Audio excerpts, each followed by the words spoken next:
Hey guys, welcome to the Real Life Everything podcast. We're your hosts, Ebony Westwood and Kristen Noelle.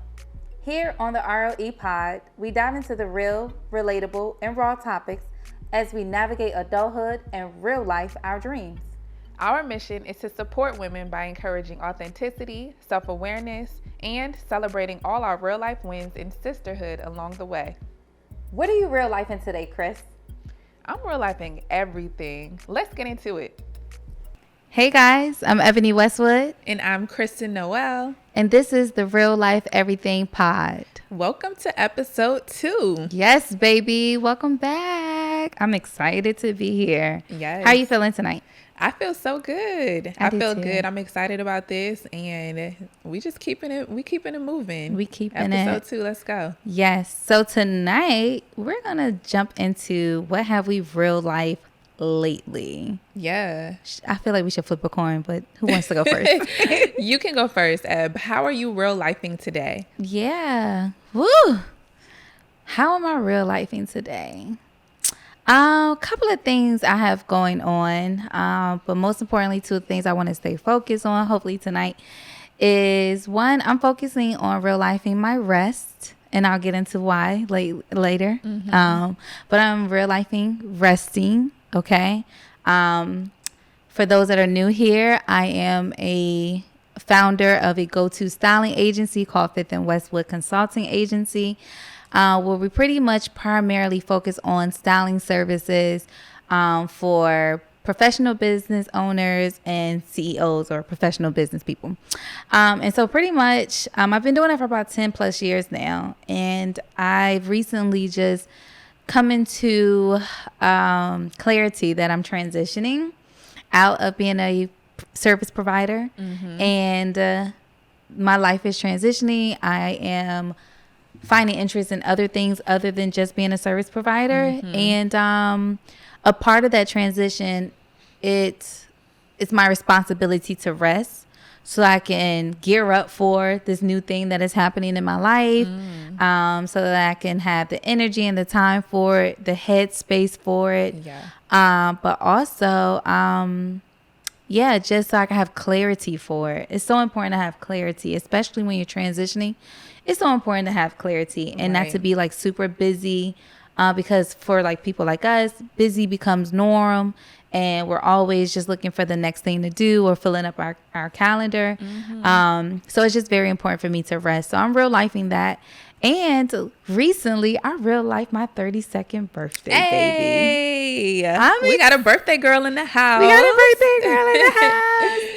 So by the time you guys see this episode, my birthday have already came and gone, and we've celebrated. And I'm sure by the time we drop this episode, I'll probably still be celebrating. Keeping it going all month long. I've been going all month long. So recently, I real life my birthday, like my dream birthday. It was so good. It was beautiful. We had so much tasteful. Fun. It was giving what it needed to get. It was giving, girl. And I'm just imagining, like, if we did it on this level with the resources that we have available today, if I just keep imagining the woman I want to become and I real life her, my gosh, I can only imagine what my 40th. It's only going up. The 35th. Yeah, it's going up. I recently real life my birthday, and I'll get into that a little bit more later as well. But I want Chris to take the mic. Oh my God. Tell me what you real life that I want to touch on about what you just said, but we're going to get into that. So how am I real lifing? Yeah. So I had a really great meeting with somebody who advises on how to get business grants and funding. Mm-hmm. And so that was awesome because I am like a bootstrapping entrepreneur. Yes. I have a digital marketing agency, and we help business owners master their message online. Mm-hmm. So what I do is a lot of writing. We do email marketing. We do websites and sales strategy. And really, you don't need a lot of funding, a lot of capital to start a company like that. Right. But when it comes to scaling it, you absolutely do. You know, I want to hire people. I want to have creative campaigns. And so it's like, where does the money come from? Yeah. You know, so I got in contact with a woman. Her name is Jada Lynn. And she gave me so much game about like what you need to get funding, to get grants, specifically business grants. And that's money that you're just awarded. You don't have to pay it back, but you do have to prove what you're using it for. And, you know, so she showed me so much great insight about how to gain funding, how to win business grants, what assets you need, how to look for them, how to apply to them. So that's one way I'm real lifing. Okay. I want to get into that a little bit more too. Yes. And so like and I really like this because it's kind of like, we're kind of like on two opposite ends right now where you're doing a lot of resting, which I love. For me, I'm not resting as much. And so right now it's kind of like hustle mode and grind mode. Like most of my day, I am on my laptop. I am either taking meetings or I'm doing the client work. I am, you know, putting together some deliverable or managing a campaign. And it's a lot. And to be honest, it's a little bit frustrating at times because I feel like I'm super in the weeds of my business and I want to kind of step out a little bit and be just CEO mode, business development mode, you know, creative thinker, and not so much the person who is doing like the bulk of the work. So that's kind of where I'm at right now, is really just like preparing to delegate more, to outsource more, so that I don't have to be as busy as I am. So you're planning to like pretty much use this connection that you've just come into with Miss Lynn and leverage that connection and, you know, whatever information, resources, and knowledge she shared with you, just take that and 10x your company. I'm trying to get some funds. You know, I would love to win some grants. So I definitely want to make that a priority this year. For sure. To apply for business grants and start hiring more contractors, because I do have contractors that we work with in my company, but I need to do it on a bigger level, you know, put those processes in place for my business so I can be able to, you know, scale out, but keep the integrity of my work ethic. Sweet. And land bigger clients. I want bigger projects. I want more money for the company, you know, more revenue generating. Right. So yes, that's my goal for this year. How did you meet Miss Lynn? On Twitter. So somebody else made a tweet. This other girl who I can't remember her name, but she's kind of like an influencer online, and she made a tweet about like, how do I go about getting business grants? And Jana responded to her and she was like, I have a lot of expertise about this. I worked in that space, you know, for the last 10 whatever years. And so she slid under her tweet and I slid in her inbox like, girl, I need be this sliding, boy. Yes, you got to slide in these. So I just slide. happened to be on Twitter at the right time to see that tweet, to see her respond. And I was like, I need this information too. She DM'd me, I emailed her, we got on a call, and she gave me so much game. Like, I was like, thank you. I needed this because I didn't know anything about getting grants before. But so based off of what she shared with you so far, like what is step 1, step 2, quarter 1, we actually almost out of quarter 1. So, but like, what are you doing on the back end to take action in real life? Like whatever quarter 1, quarter 2, quarter 3 looks like. Well, I'll share like the 3 most important things that she shared with me. One of them is to have that story really down pat, your story of why you started and who you serve, and making sure that is clear and compelling, right? So like, why should somebody care about your business enough to give you some money? You know, what is the purpose? Why did you start it? Who are you helping? And what's the impact? So if you can share some numbers of your impact, you definitely want to put that into your statement. And then the second thing is just have a really clear, be able to communicate clearly what you're going to use it for. So if it's like a $10,000 grant, be able to state in detail where exactly is that money going, where you're going to allocate it, and how is that going to grow your business and allow you to make a bigger impact. And the third, honestly, I feel like this is the real secret sauce. She told me to call the people who are in charge of the fund. Call the people who are in charge of that grant. So if you can get, you know, a contact information like their email address or their number, call them ahead of sending the application and ask them, like, do you think my business would qualify? So it's really about building relationships. That you know? part. It's like, yeah, it's not always what you know, but who you know. So get on the phone with these people at these companies or at these organizations who are providing funds and ask them some questions and see if you are a good fit. See if you would qualify before you send over that application. Ooh. And make sure that when you do send the application, you have everything checked off. Because they're going to be looking to see if you just followed basic directions. That part. So if you're missing one thing or if your business doesn't necessarily qualify, it's going to be a waste of time. Ooh. So it's really good to get on their radar by giving them a phone call. Yeah. And then after you do apply, call them back and just let them know, follow up and whether or not you get awarded the grant. Obviously call them to say thank you. But if you don't get awarded, give them a call just to ask why. Hey, can you give me some insight and feedback? And she said that is definitely an overlooked step that many people don't take. So I am in get their phone numbers and get on a call with these people. We got to sit here for a second. That's so good. As someone who have when I say a very, very small, I'm talking about a very narrow window of experience when it comes to pitching. Okay. So I'm talking about myself. I have a very small window when it comes to pitching. Just we're working with different brands, and getting like brand sponsorships and, just collaborations on the table for certain brands that I've worked with in the past. We had to pitch to them. Right. But to my point and to what you just said here, it's the relationship building part, right? So for example, what I gather from what you just said here on your third point is if I call, I don't know, we're just going to say Fifth and Westwood LLC, because we're giving out money for, you know what I'm saying, for business sponsors, because it's coming, baby. Definitely. Right. And let's say I have my assistant Alex, who is the one that's working on the phone lines, that's delegating all that, handling all that. And Chris, you call in and you say, hey, Alex, my name is Chris. I'm with X, Y, and Z. And I'm just, reaching out because I want to, I'm interested in your business funding or the grants. There we go. Your business grant program. What are some things that you all are looking for? Right. So what happens in that moment is that Chris and Alex, they're introduced to each other. They create this connection. You guys are creating this conversation.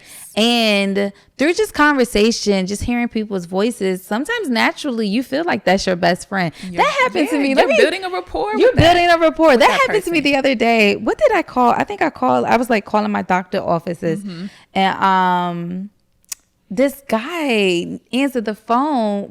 Not answered in that way, but he answered or whatever. And I was in conversation with him, and I swear I felt like that was my best friend. My daughter was sitting across from me, and I had him on speaker as I was, like, hey, I'm calling. I want to follow up about a bill I received, and da-da-da-da. And he was like, yeah, okay, cool. So let's look into it. He was like, yes, Miss Boy, you came in this day at this time, and you checked in at this hour. You saw the nurse at that hour. He was giving personality. He was giving it to the point. He was just like, I feel like this was a very informative call. I was like, yeah, friend, and I'm calling for me. Right. How you feel like this was like, you want to get some drinks after this? Yeah, no. What time you get off? It was that part. And like, it was just such a good rapport that we built in like that small amount of time. I told Haley, I was like, I feel like that was my best friend I was just chopping it up with. Like, he just made it feel so good and so comfort for me to have a conversation, right? Especially about a bill. Don't nobody want to discuss their bill. Because sometimes these people on the other end, on the other line, they be acting like you owe them. They be giving attitude. They be giving attitude. It's coming out of their personal bank account. Friend. Okay, so he didn't give me none of that. But I share that because it's the way I feel is when I call that office back, I want to speak directly to him. I don't want to talk to nobody else. Right. So for you and for Alex, in the example I was giving earlier, when you call and you speak to Alex and you guys build a good rapport, and the 5 or 10 minutes of being on the phone, what happens is that Alex remembers Kristen, Kristen remembers Alex, and so when that application come through, and say it happens to Right. land on Alex, lap or on her Right. desktop, she's like, oh, I had a conversation with Chris. It's going to be that familiarity That factor already. familiarity, She's going to yes. remember your name. Yes. Like you said, I had a conversation with her and I got to know her story. Yeah. So, that could get you some extra brownie points when For they're reviewing sure. and scoring your application. For sure. And I'm stretching this, or I'm stressing this part of the conversation because I too have, been interested in business grants before. And throughout the pandemic, I may have received like one or two. But like, you're right. It's money given to you that you've pretty much, your business statement says you earned this, and so when it's given to you, you can of course use that money. You don't have to pay it back. Right. You can It's use not it like a loan. It's You not a don't have to pay it loan. back. Right. You scale it, you use it to scale your business or to scale your products or whatso have you. But the missing piece that I wasn't doing was reaching out and building a connection with someone else on the other end of that application or the other end of that phone call. So I like that you shared that. I'm glad that Ms. Lynn shared that with you. And I believe, shoot, if I was missing out on that information, I could just only imagine the number of women and men that are in business for themselves who's missing that important piece of the application process. And I think that's a lesson, not only for like applying for a grant, but also just if you're growing a business or if you are looking to be an investor of any kind, it's really about the relationship building and who can you build rapport with. And because so much of life and business is run on relationships. And it's about, especially for somebody who considers themselves an introvert. I'm not always trying to talk to people. But I've had to grow that muscle and build that muscle and become a very social introvert. Because I know I'm looking to be a person who has a business, who wants to make money on my own. I want to invest and I want to build community. So that really takes me stepping outside of my comfort zone and talking to people and sometimes getting on the phone or sliding in people's inbox like I did yours. Okay. Because, all right, that's why we're here. Right. That's good, Chris. Thank you for sharing that. Oh, so it's giving that you're going to use this money to be able to, like you said, scale your business. So is it your team you want to, I know you mentioned more. I definitely want to hire more contractors to get this work done, and they have to be good, they have to produce quality. I think it's easy to just go online and like find people that do things, but to do them with the quality and to have that same level of commitment to excellence, right? And to be able to, they have to be teachable and coachable because you will want them to do something the way that your company does it, your same process. So I want to be able to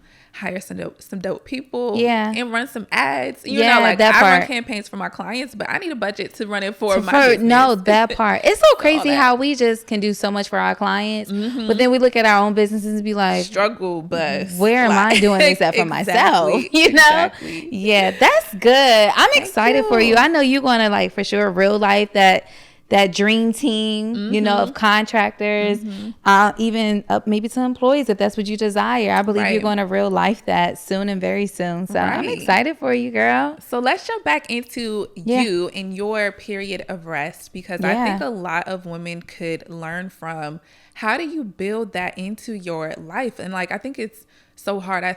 You're definitely in a place of privilege because you had created your own company and your own business and lifestyle. And I think that's one of the things that make business building worth it, because you can create your own schedule, right? Like it's hard. Don't get us wrong. It's hard as shit, but some of those benefits make it irresistible. Like I can't not be able to control my own schedule at this point. Oh gosh. Like just what kind of steps did you take to be able to get to this point where you were like, I'm going to take a break from business and I'm going to focus on my rest? How did you get here? Honestly, truly, I really believe that the Holy Spirit told me to rest. I had this feeling like I was already drained and exhausted and ready to take a chill pill, like around this time last year. And, but I didn't. I still had like a really big burning desire to real life a few things in my company. For those who may, know me or been following me for a while, as of last year, we literally real life a lot of projects. Pretty much our 5-year plan, we were able to pretty much produce it in 1 year. Wow.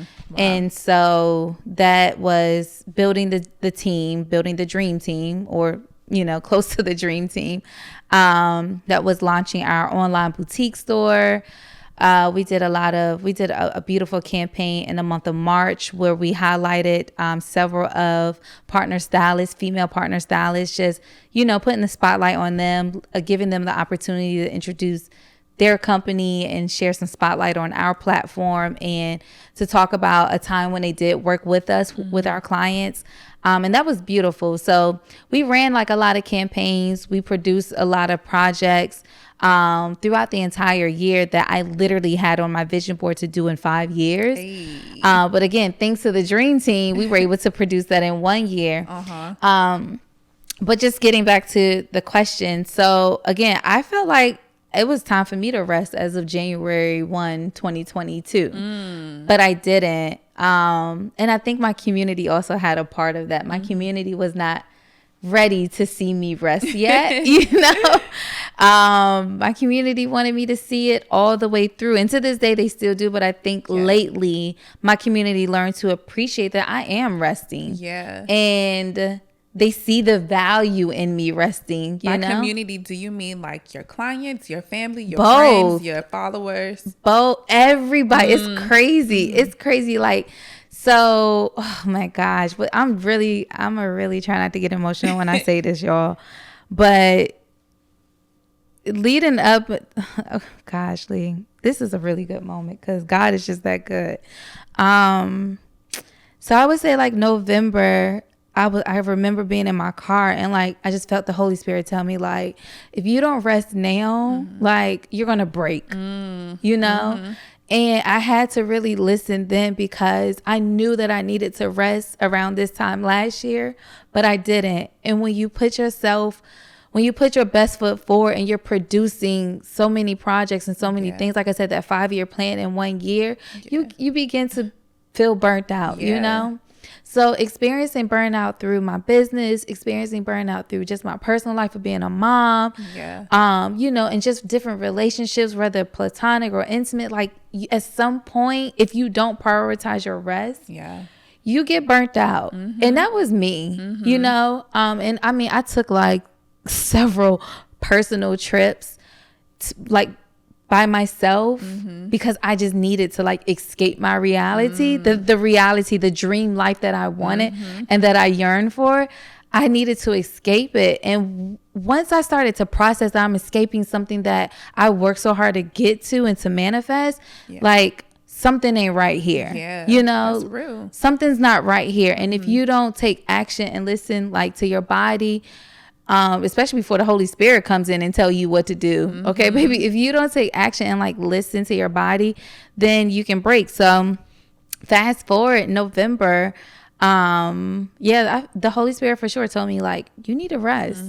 And I rested from my business. I was like, okay, good. I quit, everybody. My crew was like, and by crew, my team, my family, my friends, like even leading up to like late January, early February, they were like, no, you're not quitting. Oh my gosh, my sister, which I love so much, Autumn, she's finding all these beautiful words to make this experience more enjoyable for me. Oh, you're on a hiatus. You're on a sabbatical. I'm like, no, friend, I quit. Wow. And I need y'all to understand that. You know what I mean? Like, I quit. But I also know that I'm still learning and still growing and maturing. So maybe quitting isn't the right word, but I am on a hiatus right now. I do feel like I'm transitioning to a sabbatical. But so the Holy Spirit told me to chill. And I was excited about that. But shortly after, I started working on getting my real estate license. And again, being this entrepreneur and a CEO, my life is always like go, go, go, go, go. So I felt like even though I wasn't doing something I've been doing for years, I am still doing something, right? And I don't feel like I'm just like sitting here like... Because you were in class all day. Yes, ma'am. You had a lot of homework. A lot of homework. You were studying hard. So you transitioned away from the day-to-day of CEO life, running your business, but you went right into real estate class. I'm glad you said that. I literally transitioned out of one thing, right, and went slam like right into the next day. The next day. Oh my gosh. And so fast forward, I took my test for my real estate license in January. I took it 3 times. And each time I missed it by 1 or 2 points. Oh, wow. And the last time that I can take the test before I had to sign up for the course again and, you know, pay that deposit and everything, was in January while I was in Mexico. And I say this all the time now. I'm glad that I took that test in Mexico, because had I taken it home, the way my depression is set up sometimes, like if I was taking it at home, I really would have felt like, what's next, God? Because I've already I did question him, like what's next when I failed the test. I questioned him when I was in Mexico, but I'm glad I was in a different environment around people. So you took your exam while you were on vacation. I did. And to not pass, that didn't throw your vacation off? Listen, it didn't. Like, it didn't. Now, don't get me wrong. I'll be transparent. Like, the moment I took the test and then, you know, an hour or so later, my results came in and I failed it. I cried like a baby. Like, boo-hoo crying, you know? Because I worked really hard to get... I felt like I deserved to pass that test. And to fail it by 1 or 2 points at that, it's like... what the freak? I know. You know what I mean? Like, what the F? And so it hurt because that was the next best thing that I was looking forward to. I knew, and still to this day, I believe and know what it would do for me and my daughter's life and me and my family in general. But I knew at that time, God, I just quit my business. I need this next thing to happen, because this is the lifestyle and this is the money we need to produce this year right now. And when I failed it, I cried because I felt like honestly, I felt like, how could I fail this? Like, after all that work that you put in, and after, because you say you be accomplishing stuff right away. Yeah. The 5-year plan happened in 1 year. So. That's my real life. We get it. We got it. We make it happen today. But I think the other part to it too, Chris, is that I also felt like, I don't want to say God like let me down, because I don't, my mindset has never went that far when it comes to God. However, I really felt like my cry out to God was like, God, what's next? Like, you know, my heart posture is good. You know, my intentions are well. Like, you know, like there is nothing else that I can absolutely think of for me to do, because we just did everything. Like, and I thought this was the next thing for us. What is next? And I felt like because I couldn't answer that. Now get this. I hope y'all really catch this. I felt like because I couldn't answer that question, I felt defeated. I felt like I don't want to say nothing else to live for, but like, I don't really know what else to do. So, and you didn't let me pass this. So, and again, when you battle with depression, it can easily sneak up on you for the littlest thing and make you feel like a complete failure, and, you know, and just make you want to go in this hideout. So that's also why I say I'm so glad that I took the test while I was in Mexico, because I was in a different environment, different scenery. You know, I can wake up to water and 80-degree weather in January versus cold weather, which naturally produces depressions for a lot of people, you know, during the seasons, seasonal depression. And I'm glad I was around people who loved me, you know, so that when I needed to cry, they let me cry. But when it was time to get up and go grab some tequila shots, partying, you know what I mean, to make it do what it do, my spirits was lifted. And so coming back from Mexico and getting home, I think I was in a good space, a good headspace. Like, okay, you know, you didn't pass. It is what it is. You know, we'll circle back on it at some point later in the year or whatever. But yeah, that's pretty much how my resting phase has been. It's been the highs and the lows, the ups and the downs, the ins and the outs. Like, God, at first, you know, I was like, okay, when I heard the Holy Spirit tell me to rest, I was like, all right, cool, that sounds good and everything. But again, I went into the next thing. And once that next thing failed me, I was just like, whoa. So it sounds like you knew you had it to take a rest from your business. But you were still about to jump into something else, and you weren't necessarily going to be resting. That wasn't. But when God told you you needed to rest, baby, God meant that. He meant that. He didn't mean just from your business. Exactly. He meant like, no, I need you to physically. And that's why that happened to you.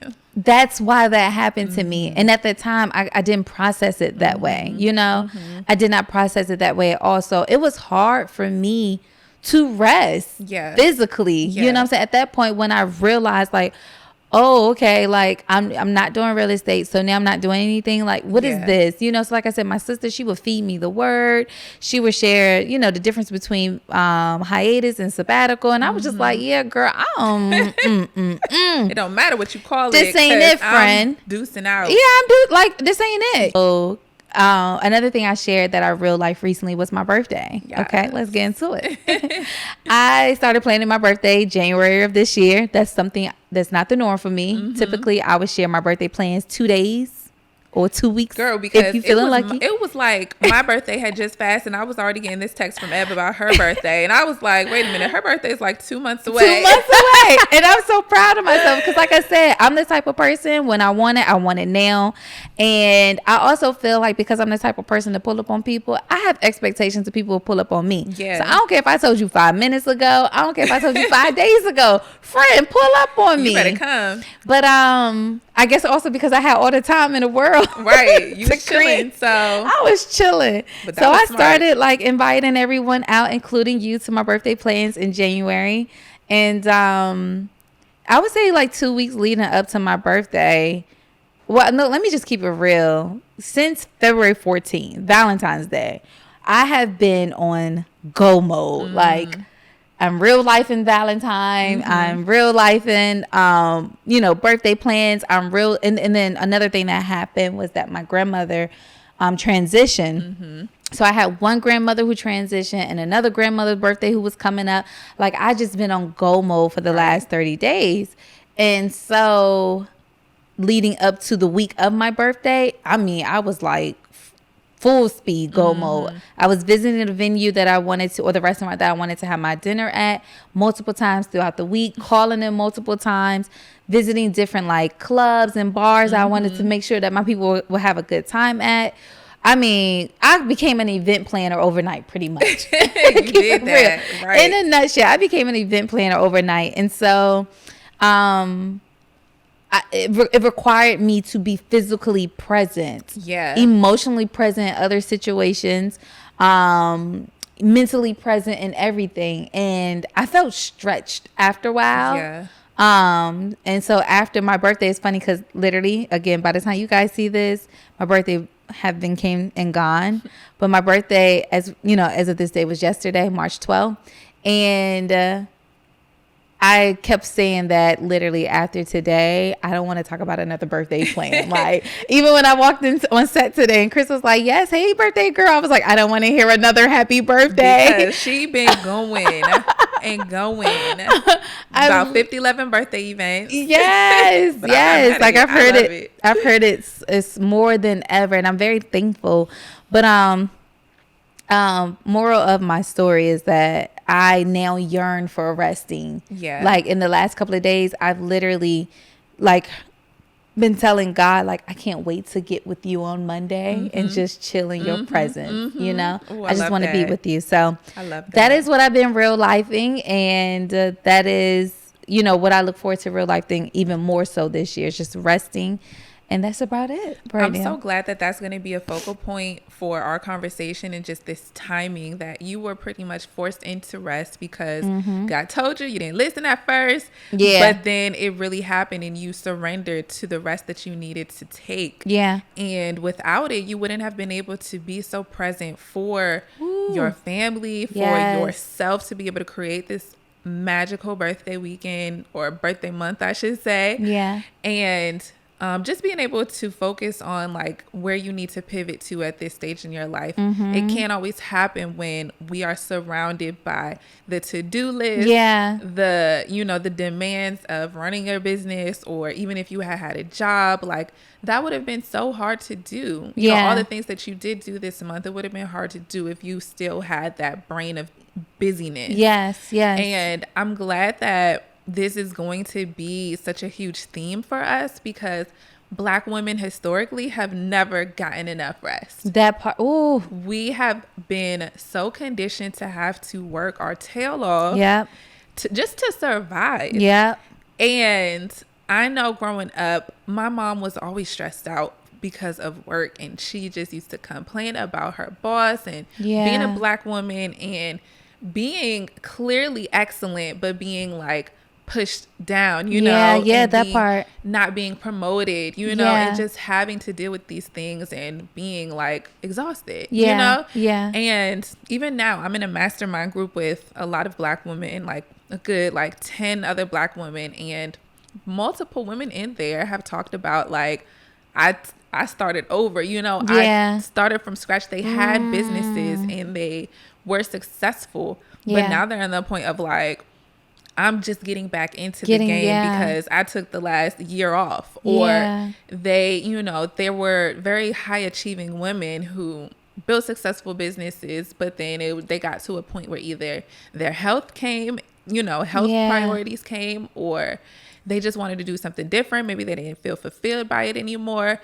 But that definitely happens where we can go and build.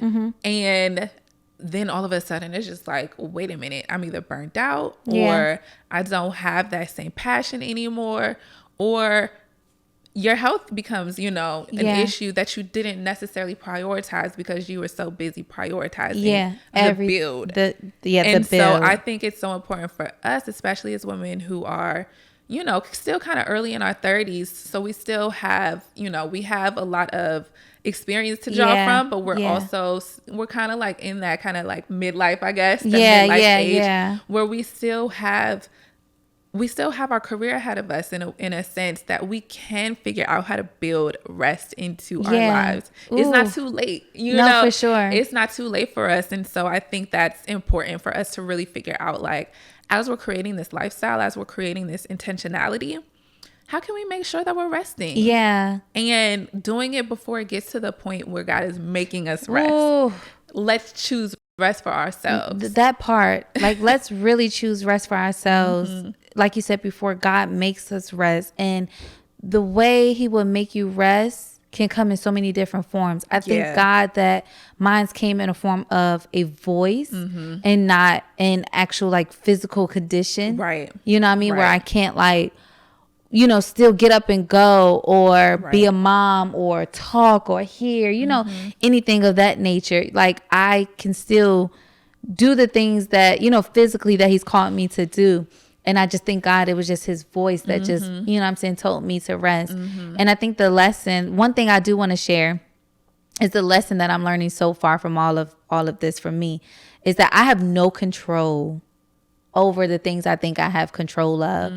You know, when we hear visualize everything, visualize the man or woman you want to become in real lifer, a part of my downfall to that was feeling, at some point I felt like I had like control over my life. It was, I will always say, well, God, you showed me the vision. So what's the problem with me making it happen? Like, why do I feel so tired and so exhausted? Or why am I going through all these loopholes to real life, the vision that you gave me? Yeah. You know? Right. And whole time, girl, God probably looking at me like, friend, if you don't go somewhere, like I gave you the vision, but there's also order to my vision. There's also order to my word, to my promises. And oftentimes, from the decisions that we make, we put ourselves in these funky positions. You know what I mean? Right. Where we are overworking ourselves overextending, over-leveraging. Over everything, you know? And so I think that the lesson that I'm learning in my rest phase is that I have no control over this thing called life. you know, I have no control over a lot of things, and that I need to release and relinquish that. And I feel like he's showing me that there's just so many different other things that are happening, or other scenarios that are happening in my life. Like I shared earlier, I lost my grandmother, but I also celebrated the life of the other one all on the same day. Had I ever imagined that happening for me? No. You know, do I have any control over that? I don't have any. I don't have any control over it. It never ever happening to me. Right. You know? So while going through that, I was just like, God, really me? Like what? But again, I think the lesson of it is like, but Eb, you don't have any control over what can and cannot happen to you. Right. You know? And I think that that's just the resting part. The resting is just not physical for me, but it's also like mentally, emotionally, spiritually, like laying that thing down on an altar for him. You know, surrendering. I'm surrendering this thing to you. And I'm in a much better space of accepting that now, because before, not that I've been against surrendering anything to God, but like I said, I was like, okay, God, we're done with this, but we also are also transitioning to this. It's so amazing when I sit back and track where I was 30, 60, 90 days ago to where I'm at now. It's beautiful to see that I've come on the other side of what this resting looks like for me. So I'm excited. It's just about tuning in. Yes. Tapping into that voice, that whatever God is speaking to you, or whatever your intuition is telling you. And I feel like those are one and the same. I think our intuition is really just God speaking to us and through us. Absolutely. And to your point about like not having control, I'm of the belief that we have control over our lives to a degree. Like we can control what we do. We can control our action, our behaviors, and we can control our thought processes and how we react to certain things. But it's remembering that we don't have control of everything. We only can control what we can control, and the rest we got to leave up to God. We have to leave it up to Him. And again, it's that halfway point that, you know, I mentioned, I believe in episode 1, it's just like we do what we can do, and then we surrender the rest. Yeah. And just open yourself up to where you're being called. Like, where are you truly being called internally? And don't feel like you have to overextend yourself. Yeah. And I think that's hard. It's definitely not easy, because you got to figure out, like, at what point do you do it? Do you do the work? At what point do you stop doing the work and just like be like, all right, I can rest. I can take this day off. Or I can chill this weekend. Yeah. You know, so that's definitely something that takes really just sharpening your inner ear. Good. Like what are you listening to? That's good. What is God telling you, and how is your body telling you how to go about whatever you're going about? You know, do you need to rest? Do you need to work? Do you need to meet somebody new? So it's just a listening a lot experience. Of women who are like us too, they are afraid to rest or to transition because they're afraid of what social media, what people online would say. That would have something to say about them pivoting. And we're here to tell y'all, like, what the media say, friend. Dude, you have to really like listen to that internal voice, and like we said, you know, just move when you feel like it's purpose filled. Move before God makes you move. Like be that willing and that open and that trusting that when He sends the smallest sign, you say, okay, God, got Noted. Got it. Noted. Write that down. Yeah. That was good. Yeah. Well, I think we're going to wrap it up now. Yes. And I think we should talk more about the pivot in episode 3 because that's such an important one. Absolutely. Like, Thank you guys so much for tuning into another episode of the Real Life Everything podcast. Yes, make sure you use our hashtags on social media, the RLE pod and Real Life Everything. And don't forget to follow us on all platforms. We're on Instagram, TikTok, and Twitter at the RLE pod.